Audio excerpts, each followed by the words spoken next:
विश्व प्रसिद्ध चारधाम यात्रा की विभागीय स्तर पर तैयारियां शुरू हो गई है। GMVN इस यात्रा सीजन के दौरान यात्रियों को पारंपरिक व्यंजन परोसने की कवायद में जुट गया है। यात्रा के दौरान आखिर क्या हुआ खास रहेगा। उत्तराखंड चारधाम की यात्रा 30 अप्रैल को गंगोत्री और यमुनोत्री धाम के कपाट खुलने के साथ ही शुरू होने जा रही है। इसके दृष्टिगत पर्यटन विभाग, पुलिस विभाग, स्वास्थ्य विभाग, परिवहन और पेयजल सहित अन्य संबंधित विभाग भी तैयारी में जुटे हैं, ताकि उत्तराखंड चारधाम की यात्रा के लिए आने वाले श्रद्धालुओं को बेहतर सुविधाएं उपलब्ध कराई जा सके। चारधाम यात्रा के मद्देनजर गढ़वाल मंडल विकास निगम की गेस्ट हाउस की भी श्रद्धालु बढ़ चढ़कर बुकिंग करवा रहे हैं। खास बात तो यह है कि अभी तक 2 करोड़ रुपए से ज्यादा की बुकिंग हो चुकी है। इसके साथ ही स्वास्थ्य विभाग और परिवहन विभाग भी तैयारियों में जुट गया है। उत्तराखंड चारधाम के कपाट खोलने की तिथि पहले ही तय हो चुकी है, जिसके तहत 30 अप्रैल को अक्षय तृतीया के दिन गंगोत्री और यमुनोत्री धाम के कपाट खुलने के साथ ही चारधाम यात्रा शुरू हो जाएगी। इसी क्रम में 2 मई को केदारनाथ और 4 मई को बद्रीनाथ धाम के कपाट श्रद्धालुओं के लिए खोल दिए जाएंगे।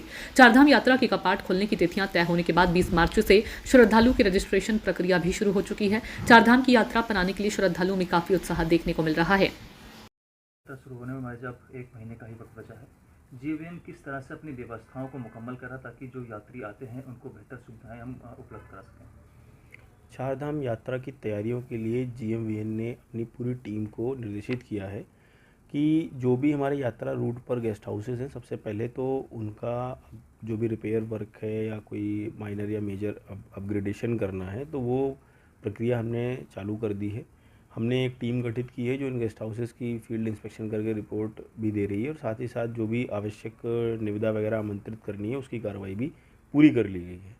हमारा लक्ष्य है कि 25 अप्रैल तक जो भी इस तरीके के टास्क हैं वो सारे पूरे कर लिए जाएँ।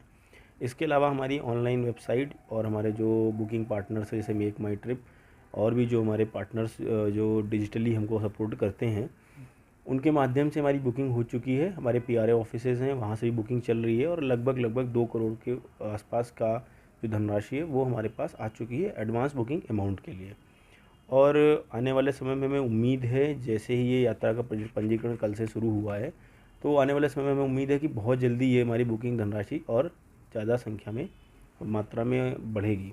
तो हमारी टीम पूरी तरीके से तैयार है। हम लोग प्रचार प्रसार भी कर रहे हैं कि पहाड़ पर आने वाले जो भी हमारे श्रद्धालु हैं देश भर से, उनको क्या करना है क्या नहीं करना है। इसके लिए हम लोग एक व्हाट्सएप हैंडल भी प्रयास कर रहे हैं कि जो भी लोग इस दौरान बुकिंग करा रहे हैं, एटलीस्ट उनको ये मैसेजेस जाएँ एडवांस में कि यहाँ पर आते समय किन चीज़ों का ध्यान रखना है और कैसे पहाड़ को साफ़ और स्वच्छ रखना है। साथ ही उनको जो हमारे मैप पर जो टॉयलेट हैं या गेस्ट हाउसेज़ हैं उनके बारे में भी जानकारी दी जाए, ताकि जो भी श्रद्धालु हैं उनको यहाँ आने पर कम से कम असुविधा का या बिल्कुल एक टेंशन फ्री जो है उनको यात्रा करने का अवसर दे सकें।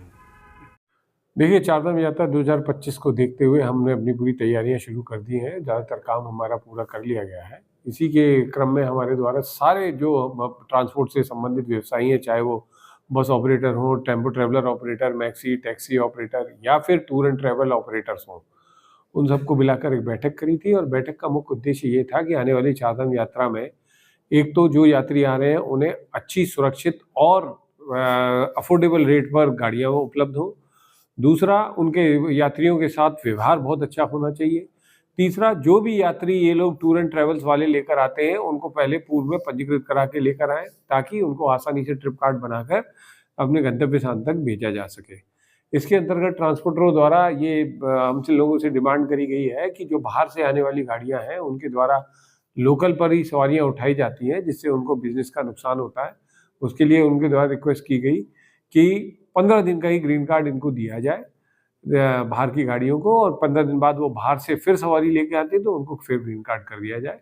इसके संबंध में हम लोगों ने परिवहन आयुक्त महोदय को अपना पत्र भेज दिया है और इस पर जल्दी ही निर्णय हो जाएगा। तो ऐसे में इस पर रोकथाम लगे। देखिए, आपने देखा होगा कि गत 2 वर्षों से काफ़ी रोकथाम लगी है और लाखों लोगों का हम वहाँ पे इलाज भी कराते हैं। हज़ारों लोगों को जो है हॉस्पिटल में ठीक भी करते हैं और सैकड़ों लोगों को हम एयर एम्बुलेंस से भी स्वास्थ्य सेवाएं, अगर कोई क्रिटिकल मरीज है तो वो हमने एयर एम्बुलेंस की व्यवस्था कर रखी है। हम ये चाहते हैं कि स्वास्थ्य सेवाएं, अभी तक हमारे बद्रीनाथ और केदारनाथ में हॉस्पिटल की दिक्कत थी, अब वहाँ पे हॉस्पिटल बन चुका है। इस साल उसका उद्घाटन भी होने जा रहा है। सर, एक सवाल ये है कि देखिए, इस बार मैं 2 बार पहले भी बैठक कर चुका हूँ, मैं स्वयं उसकी समीक्षा कर रहा हूँ और बहुत जल्दी चारधाम यात्रा को और व्यवस्थित करने के लिए चारधाम यात्रा परिषद हम उसका एक गठन करने वाले हैं जो यात्रा को विधिवत रूप से संचालित करेंगी और क्षमता भी बढ़ गई और क्षमता भी बढ़ रही है और साथ साथ होम स्टे बन रहे हैं, होटल बन रहे हैं। और दूसरा यह है कि आसपास के जो स्थान हैं हमारे देव स्थानों के आसपास, चूँकि जब यात्रा का शुभारंभ होता है वो एक हमारा बहुत पीक आवर्स होता है, 1-1.5 महीने का जो समय है, उस कालखंड में आसपास के क्षेत्रों में भी जो देव स्थानों के आसपास के धामों के आसपास के स्थान हैं उनको हम डेवलप करने पर भी विचार कर रहे हैं। रजिस्ट्रेशन की व्यवस्था और अच्छी हो, यात्रा का और अच्छी व्यवस्थित तरीके से यात्रा हो, उन सभी पर विचार करके प्रत्येक विभाग वाइज हम लोग लगातार उसकी समीक्षा कर रहे हैं। अभी यात्रा प्रारंभ होने से पहले अभी और भी हमारी बैठकें होनी, जिसका क्रम लगातार अनुरत रूप से जारी रहेगा।